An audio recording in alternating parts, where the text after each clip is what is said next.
ভূপেন হাজৰিকাদেৱৰ এই জন্ম জয়ন্তী উৎসৱ পালন কৰিবলৈ অসম চৰকাৰে এখন 50জনীয়া সমিতি গঠন কৰিছে। সেই কমিটিৰ প্ৰথমখন বৈঠক অনুষ্ঠিত হয় আৰু ৰাজ্য চৰকাৰে ইয়াত আমি কেইটামান বিশেষ কাম ডক্টৰ ভূপেন হাজৰিকাৰ জন্ম জয়ন্তী পালন কৰিবৰ বাবে যোৱা আৰম্ভ কৰাৰ বৰ্ষটোত আমি কেইটামান কাম কৰিব খুজিছো। তাৰ বিষয়ে মই পবিত্ৰ সদনক অৱগত কৰিব খুজিছো। প্ৰথম, ডিব্ৰুগড় বিমানবন্দৰক ডক্টৰ ভূপেন হাজৰিকাৰ নামত আমি উৎসৰ্গা কৰিম। 8 ছেপ্টেম্বৰত ভূপেন হাজৰিকা ডাঙৰীয়াৰ বা দেৱৰ 100তম জন্ম জয়ন্তী আমি গুৱাহাটীৰ খানাপাৰা ফিল্ডত আমি অনুষ্ঠিত কৰিম। সিদিনাখনেই 1000 যুৱক যুৱতীয়ে অসম আমাৰ ৰূপহী গুণৰো নাই শেষ এই গানটি সমাজৰ সকলোৰে সন্মুখত 1000জন যুৱক যুৱতী একেলগে গাই তাক প্ৰদৰ্শন কৰিব।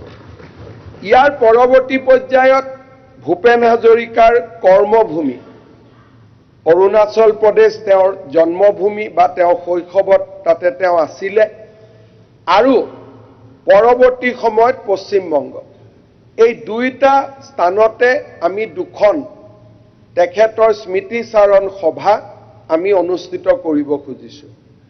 তাৰ পৰৱৰ্তী সময়ত আমি মহাৰাষ্ট্ৰ বোম্বাইত য'ত নেকি তেখেতে প্ৰফেশ্যনেল কাম বৃত্তিগত সময় পাৰ কৰিছিলে আৰু বহুতো তেখেতৰ অনুগামী আছে, আমি মুম্বাইত ভূপেন হাজৰিকাদেৱৰ স্মৃতিচাৰণ সভা এখন অনুষ্ঠিত কৰাৰ সিদ্ধান্ত লৈছো।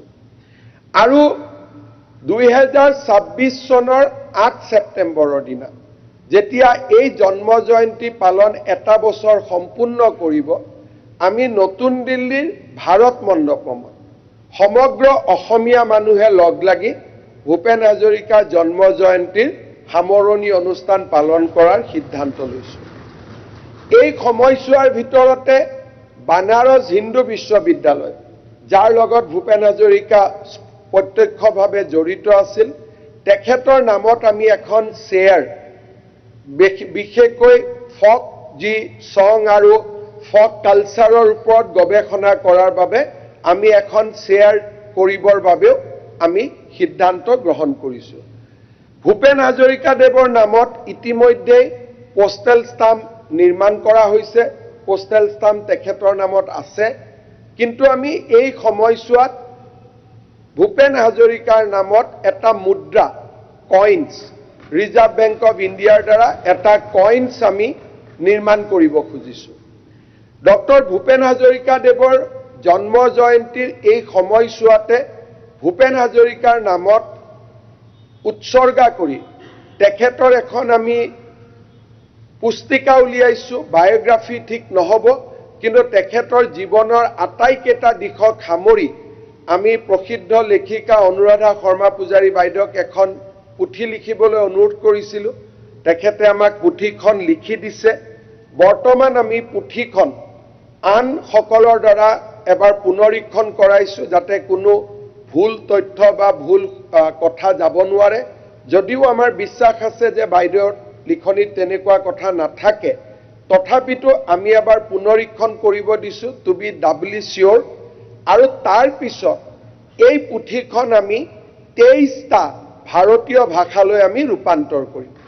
কানাডাৰ পৰা তামিললৈকে, মাৰাঠীৰ পৰা গুজৰাটীলৈকে 23টা ভাষাত আমি ৰূপান্তৰ কৰি ভাৰতৰ কলেজ, বিশ্ববিদ্যালয় আৰু বিভিন্ন লাইব্ৰেৰী প্ৰায় 4 লাখ কপি আমি ভাৰতৰ বিভিন্ন লাইব্ৰেৰী, বিভিন্ন আমাৰ কলেজ, বিশ্ববিদ্যালয়, স্কুল সকলোৰে লাইব্ৰেৰীত আমি পঠাব সিদ্ধান্ত লৈছো, যিটো তেওঁলোকৰ নিজৰ ৰাজ্যৰ ভাষাত হ'ব, হিন্দী বা ইংৰাজীত নহয়, তেওঁলোকৰ নিজৰ ৰাজ্যৰ ভাষাত থাকিব। উৰিষ্যাত উৰিয়া ভাষাত যাব, গুজৰাটত গুজৰাটী ভাষাত যাব।